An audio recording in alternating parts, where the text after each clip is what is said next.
Kinagabihan, nagpahinga na ang mga pagod na housemates pero si McCoy may pinagkakaabalahan pa.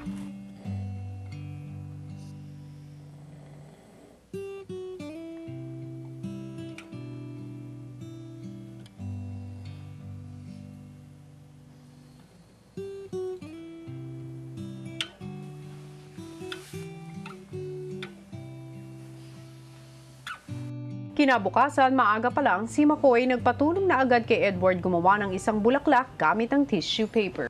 Sa mami ko. Because I always give a rose every Valentine's. At nang tapos na sa kanyang ginagawang mga regalo, nagpunta na kay Kuya si McCoy.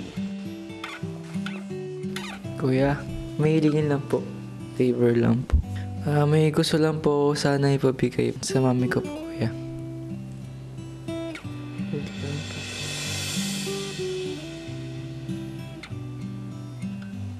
Ito po, kuya. Kasi po wala pong panulat eh. Mahalaga to sa akin kasi yung mapabibigyan ko po, yung pinakamalagang babae po sa buhay ko po, kuya. Siyempre, tagal na rin po kami di nagkakasama po. Alam ko pong minsan nalulungkot po siya. Siguro, kahit paano, pag nagbigay ako kahit ganito lang po, para sumaya po siya kahit paano po. Sorry, kuya.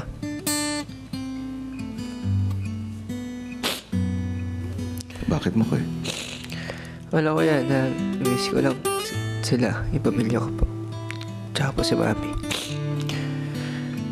Kasi po, tuwing Valentine's po, nabibigay po sa kanya ng rose po. Na-miss ko lang siya. Pamilya ko. So,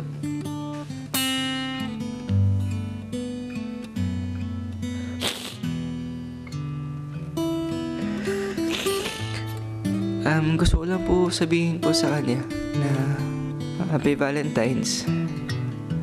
Sorry kung ngayon araw wala ako. Pero meron naman po akong ginawa po para sa'yo. Para sa iyong ina. Gagawin ko ang aking makakaya. Salamat po, kuya.